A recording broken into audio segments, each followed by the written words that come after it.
You're listening to the ESO Network, your station for all things geek. Let's get spooky. This is our station, Boo, where we explore the dark and mysterious corners of the world of horror, and we know that you are dying to listen. All right, and welcome to the Spooky and Cookie podcast of our station, Boo, where we talk all things horror. Introducing our haunted host with the most, we have our lovely Lisa. Hello, groovy ghoulies. Our kick-ass Karen. What's up, my horrorholics? And your spooky Shannon. We're here, and we're going to be talking about an amazing director who, even though he doesn't do just horror, has won the hearts of most horror fans, the great Guillermo del Toro.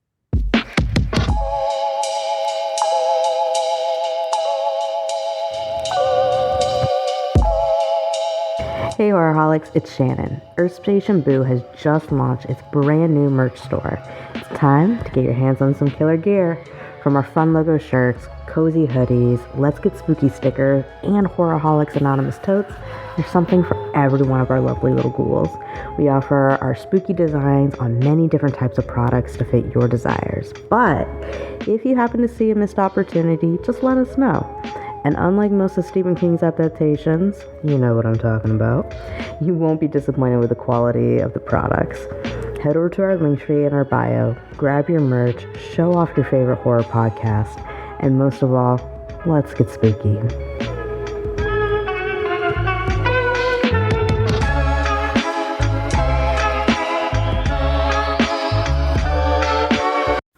As the temperatures get cooler, let's think back to a time where monsters fascinated our young minds, where haunted houses and flying saucers were the stuff of fantastical dreams.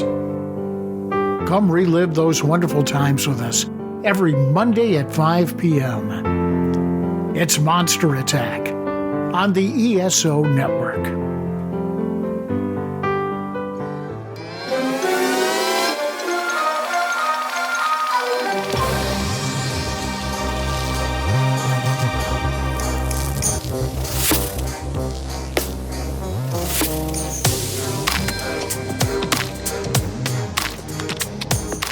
All right. In a beautiful little interview I got to see of Del Toro with Mike Flanagan, who's another creator that we absolutely love on this podcast, he said something that I thought was quite profound. And it is, horror is a shrine to imperfection. And I think that is a perfect saying. So a lot of y'all, as soon as we say the name, you know exactly who we're talking about because you know exactly what movies you've seen that he's been a part of. And so I think that's kind of cool that he has that kind of power and reputation. But ladies, give me your thoughts. Lisa, what are your initial thoughts on this amazing writer and director? Oh my gosh. The first time I ever saw a Guillermo del Toro movie was about 10 years ago. I was exposed to The Orphanage. And just the way his cinematography, his use of light, his use of practical effects, and his storytelling just sucked you in. You could not stop watching it. And you felt like you were out of the movie theater and you were actually in the movie and a part of it. And you just wanted more after it was all over. You kind of felt sad that the story was over. So if you weren't married, I'd ask you to marry me, Del Toro. Karen, how about you? My first recollection of the Toro movie, I didn't know it was a Del Toro movie at the time, was Mimic. I believe my brother took me to see this movie because me and my brother loved to watch movies together in the theater. I used to keep a record book of all the movies that we'd go see together. But that movie, I've always been afraid of the cucarachas. Ugh. And just the one bug I will not do, y'all. And don't you dare try to prank me with them. I will come back with violence. I mean, I think I would come back with violence. Like that movie solidified it for me. I was like, oh my God, I could watch movies. Okay. But in real life, I'd be like, bro, Can you kill it? Kill it. Exactly. The writing, for me, like watching it years later, it wasn't perfect, but it was good. It conveyed, a message of what could happen when a person tries to play God in a way. Because, you had an outbreak of a disease that was being carried by roaches. And then here comes another type of roach that a person creates to wipe out these roaches. And then these roaches kind of take over and become something more. So that was my first introduction to Del Toro. Now, I remember watching other movies by him. Blade 2, I saw that in the movie theater. Hellboy, I saw that in the movie theater. And then when I got introduced to Pan's Labyrinth, I didn't see that in the movie theater, but I was like, this man is going places. This man, I love this man. Mm-hmm. His storytelling, his use of effects, what he wants in his movies for effects is just amazing. Like, if you give him, the discretion to do what he wants to do, it's just perfect. Mm-hmm. Sure. I couldn't agree more. There were movies that I had seen of his that were his, and I didn't realize that they were his. So to say, what my first one was of his, I actually can't tell you. But Pan's Labyrinth is the one that made me go, ooh, I need to follow this director. This is somebody who, I don't know what they're doing, but I love it. I love, there's nothing about it that I don't love. And once I realized who he was and I started checking out all of his other things, I fell in love with him even more as a writer, as a director. He's done a lot of producing. So like a lot of the productions that I've been part of the production companies with, there's just this quality to it that it's just chef's kiss. I couldn't say any more about how much I love it. Like it's just amazing work. We all kind of talked about a few of the different things that we love about it. But even though he started back in the 90s, it's really been here in the later 20s or 2000s, so early like 20s, that he's kind of been like crowned a king of horror or a master of horror. So what makes him stand out in this new era of horror for you all? Lisa? The fact that he uses his lighting and his effects to add to the storytelling. So you still get to use your imagination, which is something that is lacking in a lot of film these days. It's like he wants you to imagine even more horrible things than he's already showing you. Okay. He wants you to feel like you're part of the story. That's how I feel about it. For me, it's his storytelling that solidifies it for me as him being like a master of horror. Even though he is a storyteller and a writer, you could, tell some of the stuff that he uses is like a cautionary tale, much like fairy tales, because he does use a lot of fairy tale elements in his work. At Pan's Labyrinth, Look of the Shape of Water. In the way that he tells the story, it makes you think about your everyday life as well as what's going on in the story, like how you could relate to the characters and whatnot. Like I said, but once he did the writing, the producing, and the directing, you're going to be in for a ride. Mm-hmm. If you take like an element of control away from him, it's going to be a good story, but it's not going to be a perfect story. Yeah. His use of shots, his use of storytelling, and the fact that he could go beyond what is seen on the screen, like what makes you think, is for me is a master of horror. Yeah. And whatever he's doing, because he's not just a horror right. Yeah. person. For me, I think actually what makes him stand out is the special effects. He, even though he himself is not like a Tom Savini or anything like that, he hires the Tom Savinis of the special effects world today. And he tells them, this is my idea, and they make it happen. And he has a very unique look to his creatures that he uses. And I think it just adds a perfect Gothic element to his storytelling. But the fact that he is so on board with, we need real special effects, I think is absolutely amazing. But speaking of special effects that are like no other, real special effects is good. Yeah. Yeah. What is everybody's like favorite thing about all of that? Karen, do you want to start us off? I mean, the fact that his special effects tend to look kind of, it looks realistic and yet has a fairy tale element to it.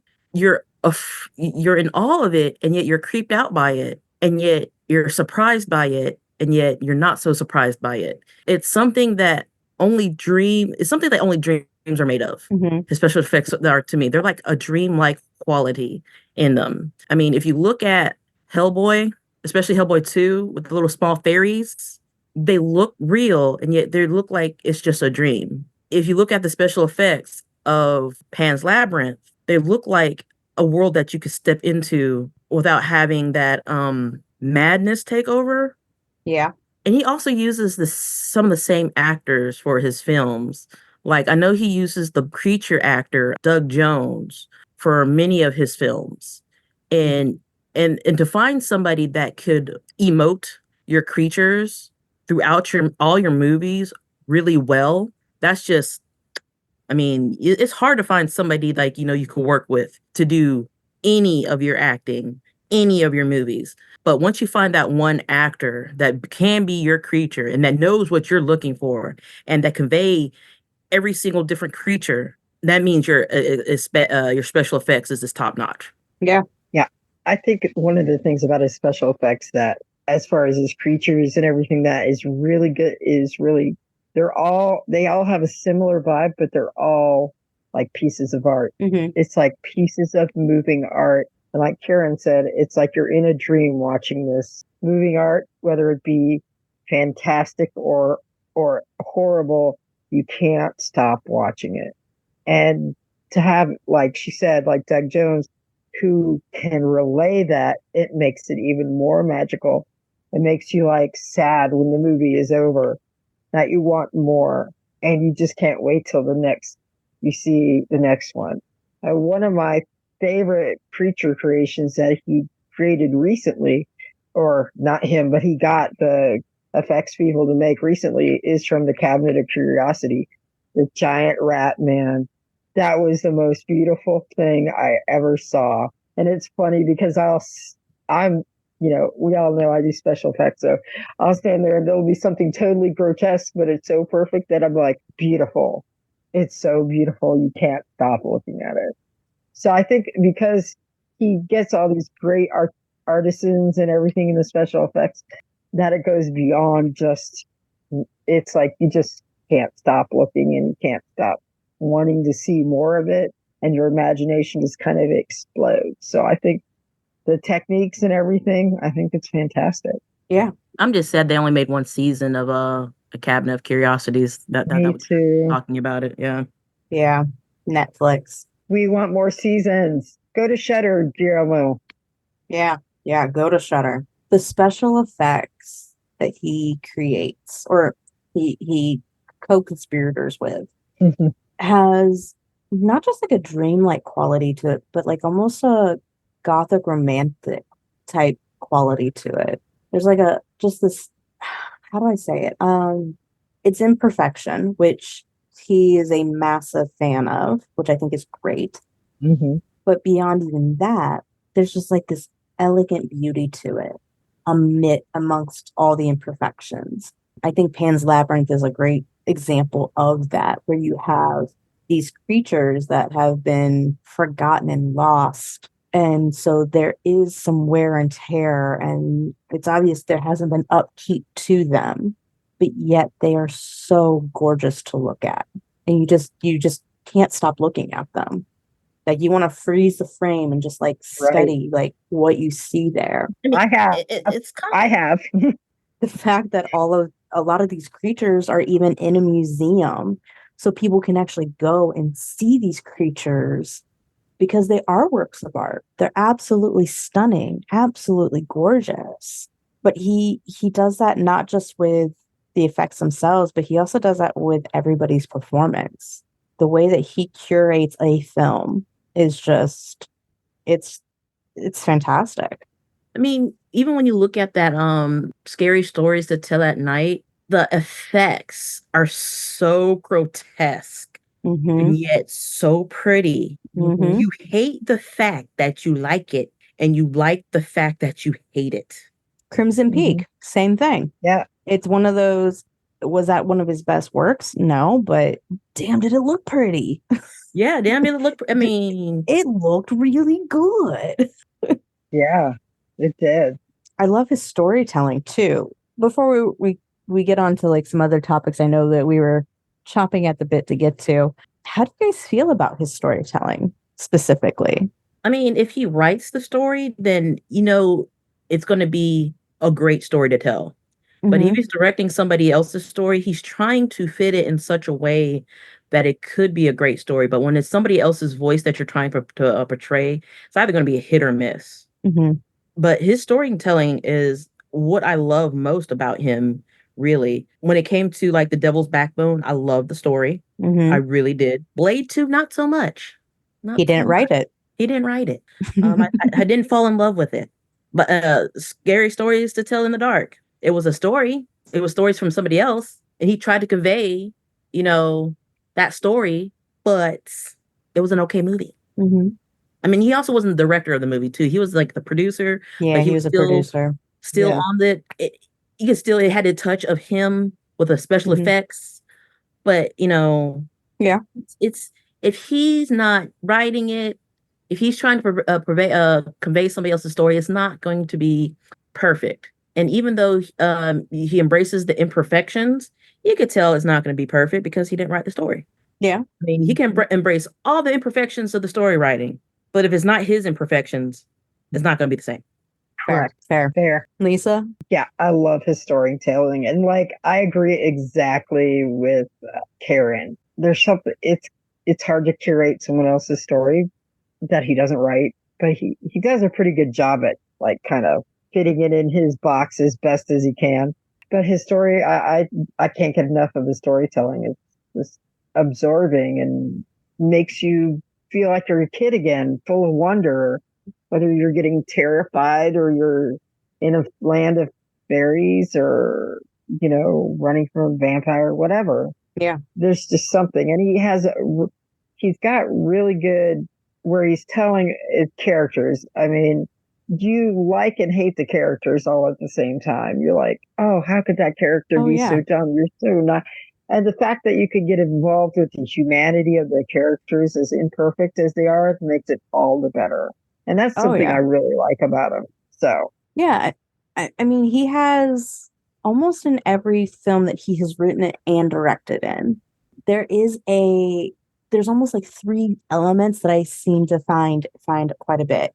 One is the freedom and imperfections, that when you have to look a certain way, when you have to act a certain way, when you have to be this perfect thing, you create a cage that you have to be in, and that those who do not bind themselves to that and those who are imperfect have so much more freedom in this world. I think he also shows the beauty of life because of death, which is hard to do without it being something that's absolutely depressing. And I think he does it beautifully. I think there's an elegance to it that he truly does understand the value of life, and that through death you really do understand that quality. And then the constant force of obedience from those who are most caged. You look at any of the so-called villains in his story, and they are the one thing that they're constantly asking for is for this main character to be obedient to them. And yet they are the most caged and then becomes so unhinged character in the story, and how they just unravel and fall apart. And a lot of it is due to the lack of obedience from the main character, which I think is just interesting. I think it's interesting how even with those three elements, every story is different still. Every story is unique and has other messages, but still has these essential Del Toro elements to them. Right. You can tell when he's written something, even if he hasn't directed it. And I think that's kind of interesting. Like with Cabinet of Curiosity, he didn't direct really. I think he only directed 2 episodes out of that series. Yeah. Yeah. But he wrote everything. So like you get that, like you get his storytelling, but then you can see it from other people's perspectives. And he does use a lot of insects in his stories. A lot of insects. I mean, they're creepy. Come on. Yeah, they are. They are very much so. I mean, especially the cockroaches. Oof. When they fly too. Ew. Don't get me started on palmetto bugs. Ugh. I get palmetto bugs all the time. What are you talking about? I live in the basement, so they like to come in. Yeah, we get them quite a bit down here in Florida. But I tell my brother, go get it. It's like, you have a shoe? It's the one bug I can't do. Any other bug, bring it. I will be the nice person who captures it and takes it back outside. If it's one of those thingies, I'm like, can somebody please get it for me? My poor father. I was living with my folks at this point in time, and I was at home, and my dad should be coming home any second now, kind of thing. Well, it turned out he had to go stop someplace, so he was gone for like an extra 30 minutes. But I was in the kitchen cleaning, and all of a sudden I see something out of the corner of my eye on the ground move. So we all know it had to have been one of those little creatures. Sure enough, that's what it was. And so I was like, crap, nobody's here to get it for me. I'm by myself. So like a big girl, I was like, oh, I'm cleaning. I have cleaner. I'll spray it. It will run away. And then I can like skedaddle and just wait until my dad gets home and then just tell him like, go find it if it's still there. If it's not, let me know and I'll get back into the kitchen and finish cleaning. That little fucker came at me. He started crawling at me. Oh no. So of course I start freaking out. And so I start just spraying the crap out of it. It ended up in the middle of the kitchen in a puddle of the cleaner because I kept spraying it. And then my dog, because I was freaking out, decided she wanted to come check it out. And I'm like, I don't want you getting in the cleaner and or having that bug come at you. So I'm like trying to kick her out of the way because I'm still like freaking out and like double-handed spraying the bottle out. My dad finally walks in through the back door, which is right at the kitchen, comes in and he goes, what are you doing? I'm like, kill it. And I like tossed the bottle and like grabbed my dog and ran into the living room.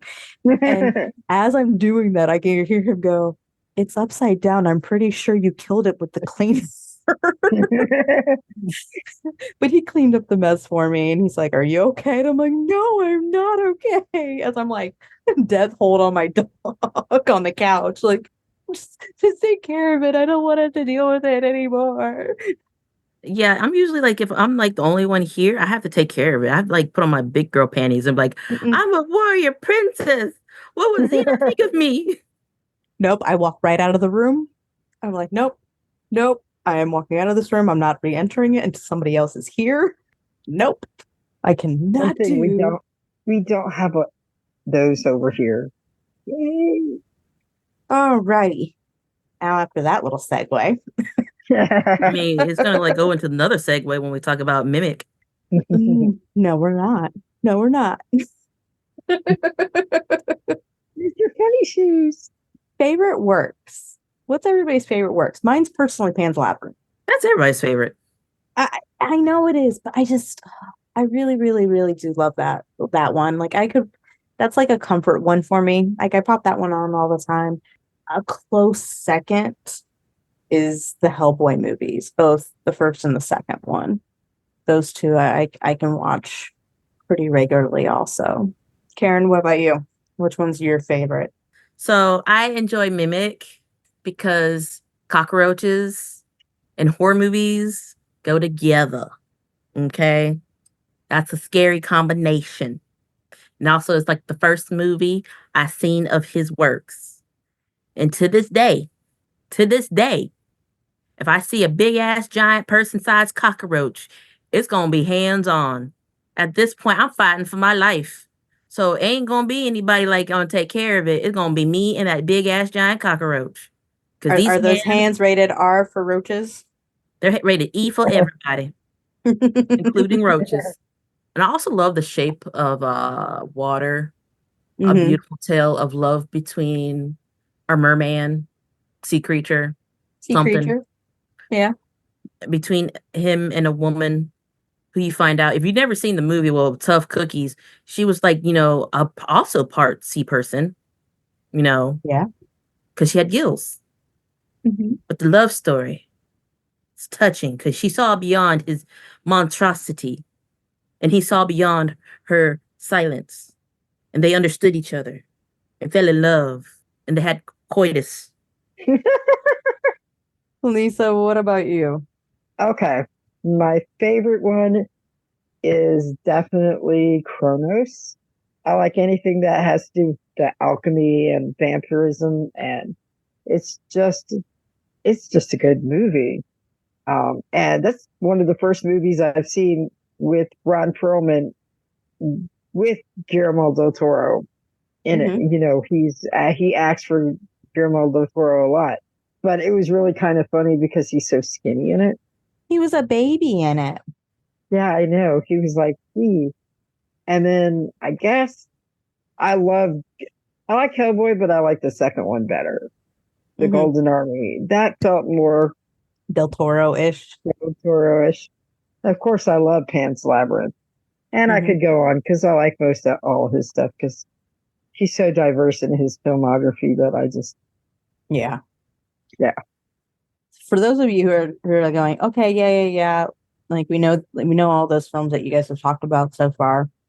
Or you're like, oh, I didn't realize that was him. But you're like, okay, that's kind of cool. Some other things that he has done and has been part of is Pacific Rim. He wrote that one. Yeah. Wrote and directed, I believe. He also was a part of The Simpsons. He has done a few different things for them. You have the Hobbit movies. He's a screenwriter for. I love the Hobbit. You do have Don't Be Afraid of the Dark, and you also have Scary Tales to Tell in the Dark. You also have Troll Hunters. That are some things. He was a producer for a lot of stuff, including Kung Fu Panda 3 and Puss in Boots. And Puss in Boots. Like, those were all the not so scary ones. Like, scary but not so scary. Like, people might know him from these things. Now we're talking about, like, his good stuff. Most of this, he was both a director and a writer for. There's a couple of things that he was only one or the other for, and we'll make nod to those things specifically. So the first one is in 1992, and that is Kronos.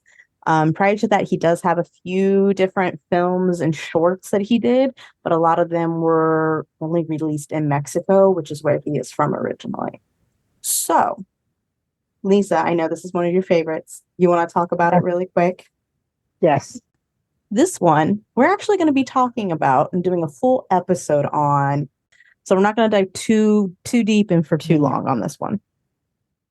No, I can give you a little synopsis. First of all, the Kronos creature thing is freaking amazing. It's made out of, it's like a clockwork, which is just really, really cool. It's just basically, it's a vampire story, and it's just a different kind of vampire story. And I don't really want to ruin it because we're going to be talking about it, but it's a family that's affected by this creature, and some people are trying to get the creature, the clockwork creature, and it's just really a really good vampire story.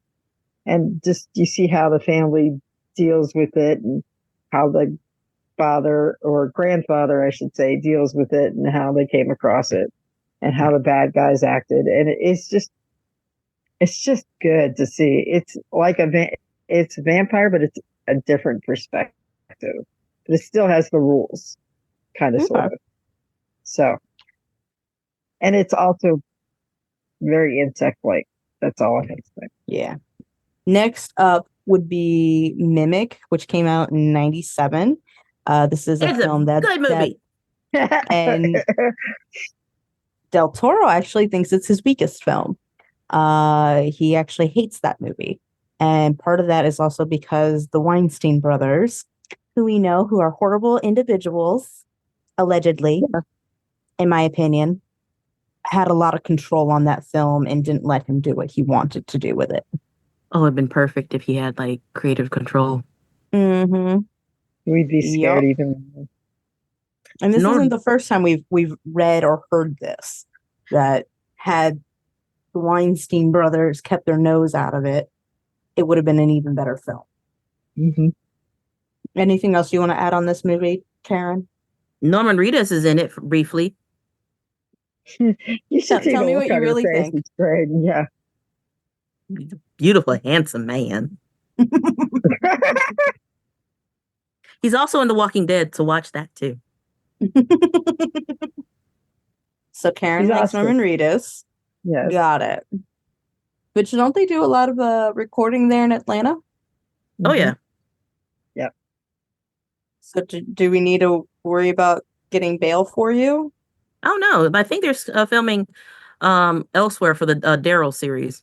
Mm-hmm. Gotcha. But he does have his restaurant still up here, so. Oh no. So what's your favorite thing on that menu that's not Norman? I haven't went up there yet. Like, I've been trying to go up there, but I've been working so much. But since I have this downtime, I might just go up there. There you go. I might also go to Sushi King, but okay. Then next, in 2001, we have The Devil's Backbone. Yay! It's a great story about Civil War in Spain and these kids in an orphanage, and you feel so desolate. And it's just a great story altogether. Kind of a love story and a ghost story all at once, too. Mm-hmm. So I could talk. I don't want to spoil it, but I will definitely say that you should see it. And as always, It's from 2001. There's no spoiling. If they haven't seen it yet, that's their own fault. Yeah. Well, let's just say it's kind of like a love story, a ghost story, and a mystery all at one time. Characters are great. Special effects and his cinematography, as always, is just puts you in there. It's just good. Mm-hmm. I love it. I have it. You can find it on the Criterion channel if you have that. Watch it there. I mean, it's a good story. Mm-hmm. But it's also heartbreaking too. It's like, Yes. Yeah, he knows how to do that. Yeah, boo-hoo. The next on our list is, he was only a director on this film. However, this is one of his first big blockbusters. This is what got him to be a household name, essentially. And that is Blade 2.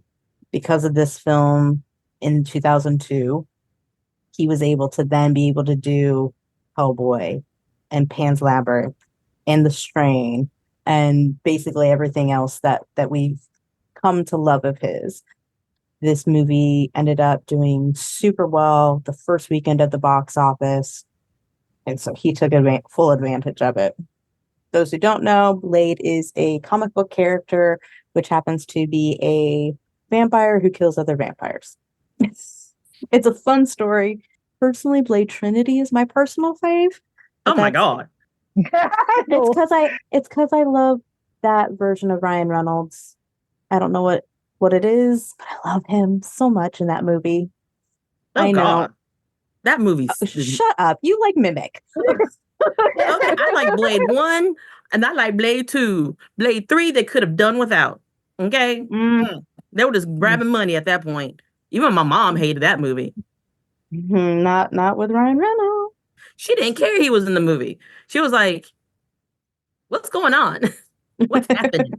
I'm not saying it was like the best of them. I'm just saying I like that one. There's a difference. That movie could have been in the trash and I've been fine with it. They couldn't have not made that movie. I've been okay with it because that version of Dracula was not good. No, I never said it was. I said I liked the movie for Ryan Reynolds. To this day, my mom thinks that Triple H's vampire was a gay vampire. And her reasoning is because he was kissing the dog. He was loving that dog like a child. Okay, first of all, there is nothing wrong with loving your dog like a child. Oh no, she does it all the time. But she's like, why is a grown man kissing the dog like that? Or letting the dog kiss him like that? And why is a grown man like looking all nice and cute in a suit? He's supposed to be a vampire and eating people, not having discussions. He has to woo the people. Like they were in like a war room discussing. It's like, why is he doing vampire stuff? Out with the peoples, hunting peoples. Okay. Following that, and because of the success of Blade 2, you have the 2004 Hellboy, starring Ron Perlman. This movie took forever to make, actually, since Chronos. So over 10 years it took for them to make this movie. And a huge reason is because the studios did not want Ron Perlman as the lead character or the lead actor on the film. And Del Toro was like, no, I'm not doing this film without him being the lead. And so because of that first week of success with Blade 2, he was able to convince a studio to have Ron be the lead actor. And then we have our Hellboy series with Ron Perlman, which honestly, it's a fantastic film. I absolutely love that film. It's a comfort film for me. It's something I can pop on and totally enjoy it. The Rasputin aspect of it was amazing. Yes. Obviously, Selma Blair. Round of applause for her because she's fantastic. I didn't much care for the love story in there. I don't know. I kind of liked it. I mean, it kind of hits on his thing of imperfection deserves love just as much as anybody else, and their love was even imperfect. Yeah. And once they realize that their imperfection is okay. I know. I loved his love story with his cats because I'm like, yes, that's what I strive to be, a cat parent to the day I die. With that many? Not as many as him, because that man was like a hoarder. He made cat ladies look like they were not cat ladies. Yeah. He definitely is the definition of a crazy cat lady. But in 2006, we get my personal favorite, Pan's Labyrinth. Oh, yeah. The story of a fascist general and a sweet little girl who's mixing reality and fairy tales, and how much of it was really fairy tales and how much of it was just her imagination. A sad story, but a beautiful story all at the same time. I have an opinion about that. And it bugs me to the day. Why didn't that kid listen to the fairy and not eat the fruit? I know she was starving, but still. But it's because every kid does that. Every kid touches what they're not supposed to. Of course. And put things in their mouth. But it's like, put things in their mouth they're not supposed to. But I mean, think about us, like just humans in general, not even just children, but like children, teens, young adults, old people, like all of us. How many of us get told, hey, don't do this? And what is the very next thing that we do? We do that. No, I guess like in a horror situation, they said, don't go down the basement. Okay. Oh, yeah. Go to the basement. Yeah, but like how many times are we in a situation where we don't even realize it's a horror story in the making? You know? I suspect everybody. I'm glad that you do. That's why you're alive. Yes. Then 2 years later, 2008, we have Hellboy 2, which Mr. Del Toro had way more control over and had a way bigger budget than he did with Hellboy 1. So he was able to do so much more. And we got little tooth fairies. We've got the prince and princess. And that whole story. Yeah, the prince was hot. He had some things that worked. Yeah. Yeah. But I loved how that one delved more into folklore and mythology. I thought that was kind of cool how much further it dived in than the first one. Then we have the TV series The Strain, which came out in 2014 through 2015. Karen, do you want to give any insight on that? It is a well-written story about vampires or zombies or what do you want to call them? The undead. The undead. And, the struggles of trying to survive with the undead and the one undead that I remember trying to balancing that act and getting rid of other undead. That was a good story. I was sad when they ended that series. Yeah. Which that's on Hulu now, right? I think so. I think so. I mean, it could have gone further. Really could have gone further. It was FX, right? Who did it? Yes, it was originally FX. Yes. It is on Hulu, or if you get the Disney bundle with Hulu, yeah, it could be considered Disney. It's technically owned by Disney because Disney owns Fox, which owns FX. Yeah. So the vampire undead is he's a prince. He's a Disney prince. Are you saying that as like you're kind of coming to that conclusion, or is that a hopeful he's a Disney prince? That is a hopeful he's a Disney prince. Okay. Mm-hmm. Yeah. That's what I thought. Just wanted to confirm. But it's a good story. I think everyone should watch it because, it has some reality to it. Like it could happen. Which most horror could happen. Could happen. Yep. If we don't follow the rules, people. And make sure you're not wearing high heels. But if you don't want to watch the series, there is the novel version. There is. Yep. Mm-hmm. Then we have in 2015 Crimson Peak, starring Mr. Tom Hiddleston, and who else was in that? The guy from Sons of Anarchy. What's his name? Oh, I can't remember. You also have the young lady who played in Tim Burton's Alice in Wonderland. Mm-hmm. Mia, I always say her last name, Wazowska? I don't know. I always say her last name wrong. I'm really sorry, Mia. But you're awesome. We love you. Jessica Chastain's in it. Charlie Hannon. Yeah. Yep, he's going to be Ed Gein in Ryan Murphy's third season of Monsters. Because first season was Evan Peters played Jeffrey Dahmer. Jeffrey Dahmer. Yeah, that's it. And then the new season just released, and it's Lyle and Eric. Yeah, it's the Menendez boys, right? The Menendez brothers. Yeah. I'm like, cannot remember anybody's names. But anyways, Crimson Peak, very much a classic, like Victorian-esque story. You have somebody who falls in love and they get married, and then the next thing you know, she finds out she's living in a haunted house and her sister-in-law is trying to kill her. Mm-hmm. All the ghosts of his former lovers are all coming in to either warn her or kill her themselves. Mm-hmm. I mean, I feel like there was like some story missing somewhere. There was. I mean, I love the house. I love the setting. Yeah. You just could have had the story about the house, not the people. Just tell me about the different rooms of the house. Guys, don't worry. We'll do a full episode on this movie. Yep. Simply because Karen is so fired up about the house. I mean, you can like pause it and just look at it in slow mo. It's just that house is just so perfect. It's gorgeous. Like I would love to live there. Like yeah, but they tore it down like 2 weeks after the movie. Yeah.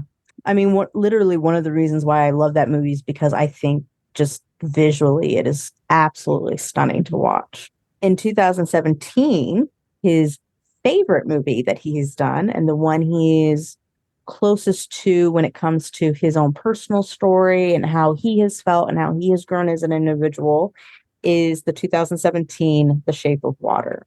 Oh, that was a beautiful story. Yes. The humanization of the monster, the morality of it all, which is very Abe Sapien in its look. Oh yeah. Yeah.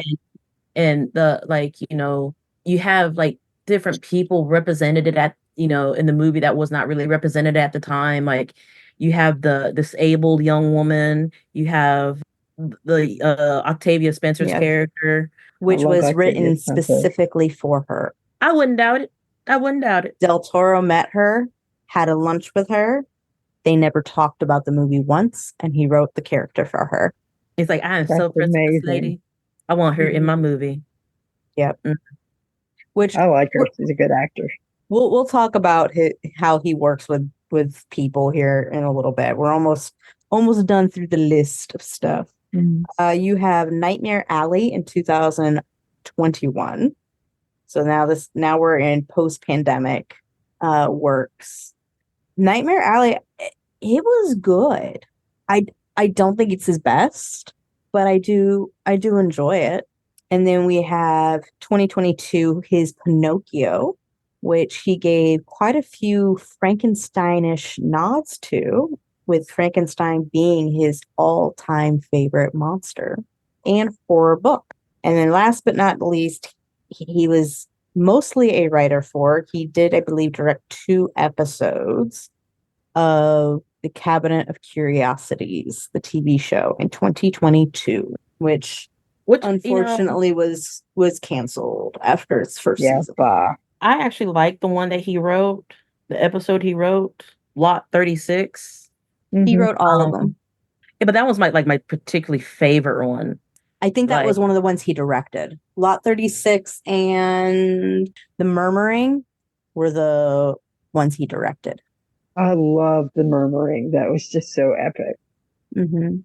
I fell in love with Lot 36. I was like, that poor woman wanting to get her lot back. That's actually based off of something that happened to him. So he had a storage unit that had like his storyboards and like all sorts of stuff from like the films and everything else that he worked on. And the storage unit place sent the letter for, hey, you need to come get your stuff or whatever. They sent it to the wrong address. So he didn't get it until after they sold the unit. And so then he had to go back and like recollect everything. And it took him forever to do it. Wow. That's what that one is based off of. Isn't that crazy? That is. Could you imagine? Wow. Imagine that happening. And then you find this lot that has something behind it, a secret room. Like, why is there a secret room? What's going on? Secret rooms. He loves secret rooms. Guys, remind me of the movie The Horde. Secret rooms, secret tunnels. Yeah. Secret tunnel through the mountain. Secret tunnel. So, fun fact about him, he actually has the room where he writes all of his stuff is a hidden room. Like you have to go through a hidden doorway to get to that office, and it rains in there. Oh, that's cool. What do you mean, like rain? Like rain? Like you mean drops of rain, like wet? Yeah. Oh wow. Yeah. I will post it in our Facebook group for y'all to listen to. Okay. It is for you listeners, I'll toss it in our Facebook group, but there is a interview he did with somebody, and he was kind of talking about his house and how when he finally moved out of his own house is because he wanted to have all sorts of secret tunnels and secret passageways and doors and stuff like that. And in building his house, he created this office that it rains. And he's like, I'm from Mexico. And where I live in California, it doesn't rain. He goes, but rain is so relaxing. He's like, so I made a room that rains because I want to write in that room. I want to be surrounded by that. It's comfortable for me. All right, The Haunting. Awesome. The movie The Haunting with Owen Wilson and Liam Neeson. That house that had all the secret rooms and secret secret tunnels and whatnot. All right, The Haunting. Right? Hey, you know what? It makes it interesting. And if I had that kind of money, I would do the same thing. Absolutely. I mean, Homeboy has like a massive library. His movie, comic book, and book collection, he had to actually buy an extra home to accommodate it all. Yeah, the Bleak House. Yeah. Homeboy, he's a big fan of all of that. But from what there was a really neat video I saw on YouTube, and it was interviews with all sorts of different people that he has worked with. So Ron Perlman obviously was in there, Doug Jones was in there, Octavia was on there, and even William Dafoe. And it was, what did you guys think about Del Toro and working with him? And every single one was like, he is fantastic to work with. He lets you do your thing. And then if something's not quite working out right, then he comes to you and like tries to figure it out. But he is so collaborative, and that he gives you so much reign to do what you can with the characters that you're given. And there was not one negative thing said about this guy. Everybody's like, he's a nerd, we love him, he's awesome. And I thought that was pretty interesting, that like that's the kind of level of love that he got from the people he worked with. That's really cool. I mean, I wouldn't doubt it. Right? Did you guys have any fun facts you learned about him while you were gearing up for this episode? I did. I learned that when he was around 8, I was listening to this interview with him. Back in the day, his dad wouldn't get paid. He'd get traded for things at his, I forgot what kind of shop it was. So his dad got this 8mm camera, the film camera back in the day, like I used to have. And what he did is he made this little movie when he was like 8, and it was stop motion about this potato that killed his family and killed a whole bunch of other people because it wanted to take over the world. And he worked on it with stop motion. So he's been in love with stop motion from the beginning. Mm-hmm. And then when it came out on the street, it got run over by a car, and that was the end. But the fact that it was just so creative I know, because he was poor, but the fact that he could still use his imagination and have fun with it and do something as simple as a little stop motion about a potato that wanted to take over the world. I thought that was really cool, because it was like he was talking like he was 8 years old again. So that was, it's just kind of really cool. He's still got that whimsy to him. Mm-hmm. I think that's what makes me like him so much as a director and just the storyteller. He didn't lose the childhood magic. I like the fact that he almost looks like J.R.R. Martin, but like the older he gets, he looks like J.R.R. Martin. But you know that at least with Del Toro, you'll get like finished products. Yeah. I really wish George Martin would finish that. Man, I hear like every so often I'm like, man, I want to reread Game of Thrones, but I can't because there's no ending. Mm-hmm. My sister-in-law. Yep. So as I mentioned earlier with Pinocchio, Frankenstein is his favorite monster. Well, in 2025, there should be a release of his version of the Frankenstein story, which I think is pretty cool. I'm actually really excited for.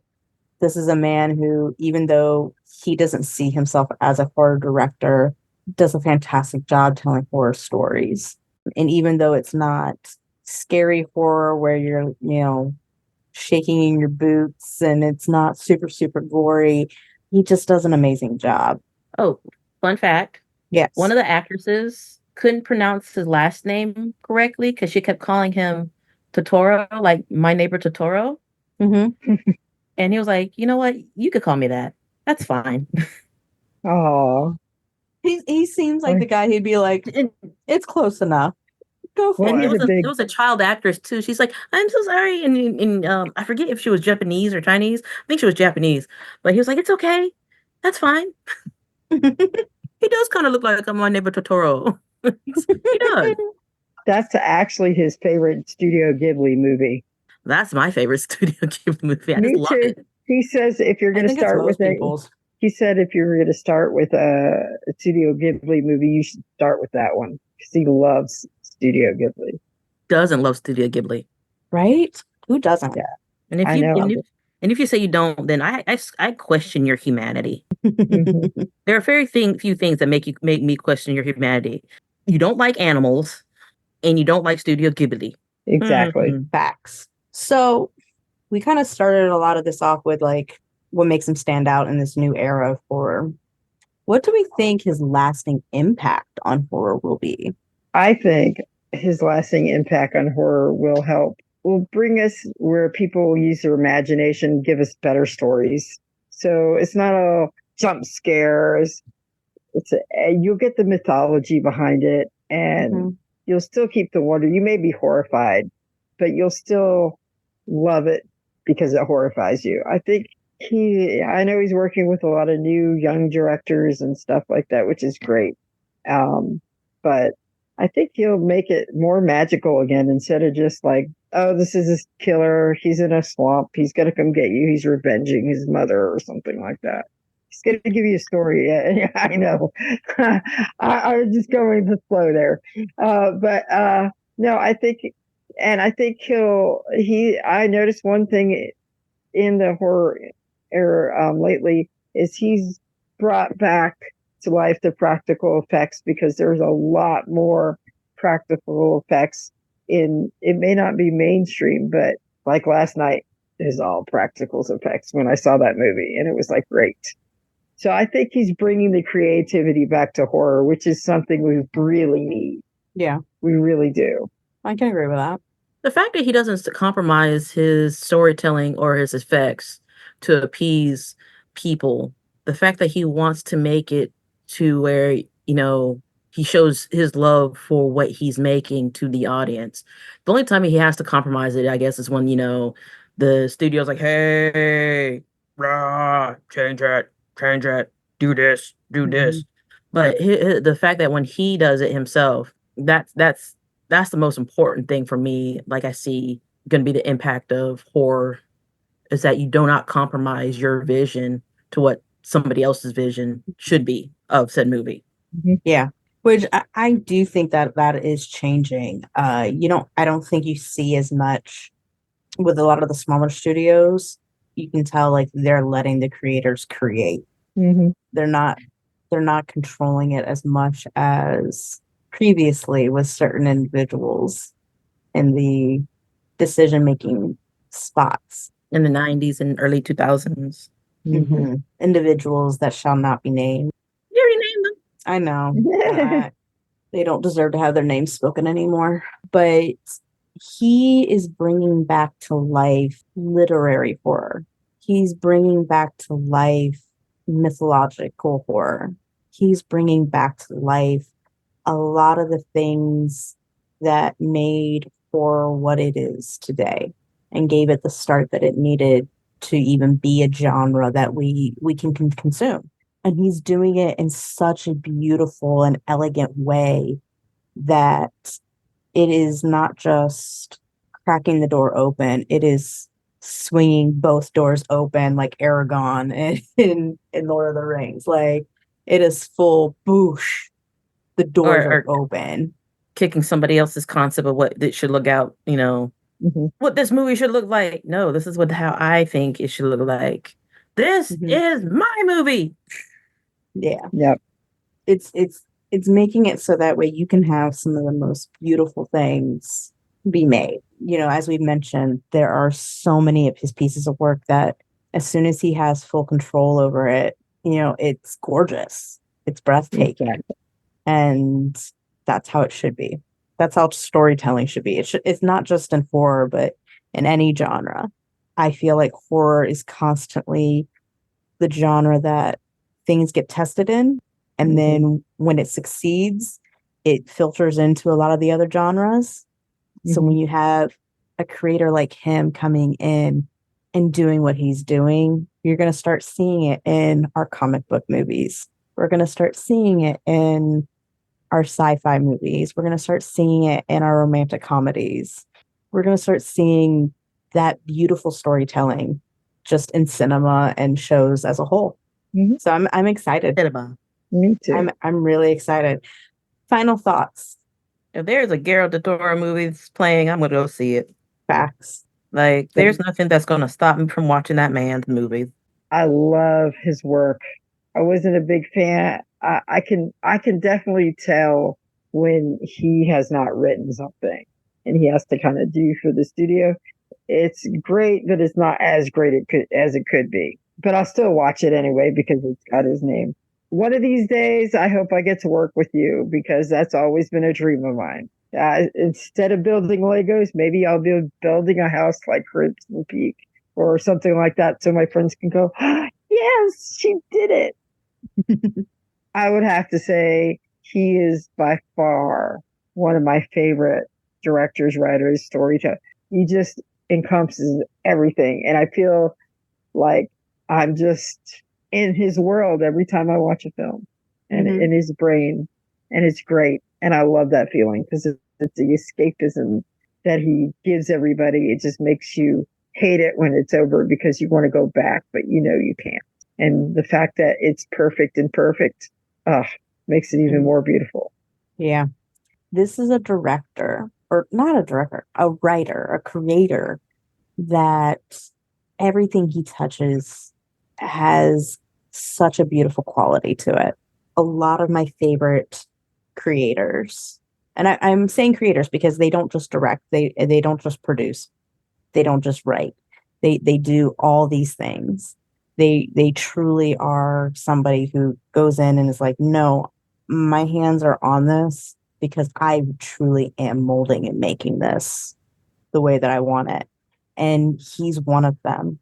He touches on so many different aspects of a story, but is so respectful in how he's telling the story. So every character has its moments.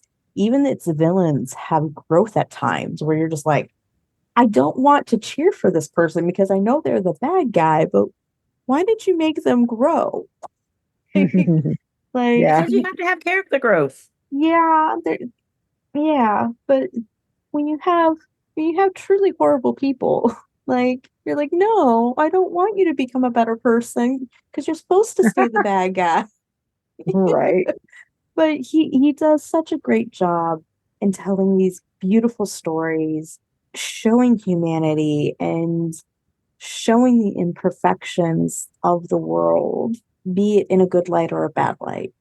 And I just, like, I always am happy when I'm done watching one of his films. I feel like absolutely. I feel like it's an experience, and it's a story that you just can't help but fall in love with. Even the ones that are not so great, containing insects that shall not be named anymore. Alrighty, so listeners, what was your first Del Toro film? Or what was your most favorite Del Toro film? Please come talk to us in our social groups and social media. We're all over the place. We got Instagram, we got TikTok, we have X, we have Threads. Our Facebook group is always hopping. We're always having a blast in there. Also, love the fact that you guys are liking, subscribing, and sharing the podcast from wherever it is that you are listening, watching, and consuming it, such as Apple, Google, Spotify, and YouTube. But ladies, where can they find you to stalk you and to have a great time chit-chatting with you? Lisa? You can find me on Facebook. You can find me on X, Threads, and Instagram. Groovy. Karen? You can find me on Facebook, Instagram, Threads, X, TikTok, and Reddit. Rock on. And you can find me, Shannon, on all the things at Spilled Tea Wine Media Mind. Come chit chat with me. I like it. But before we decide to go watch one of the many movies we just talked about, because we want to go watch them again because they're that good, we want to let you, the listener, know this. We appreciate you so much. We absolutely love you guys' support. Everything you guys have done to help us out has been amazing, and we really do appreciate it. And we appreciate you beyond anything. So thank you all so much. And last but not least, stay spooky, our lovely little ghouls. And this has been the Spooky and Kooky podcast of Earth Station Boo.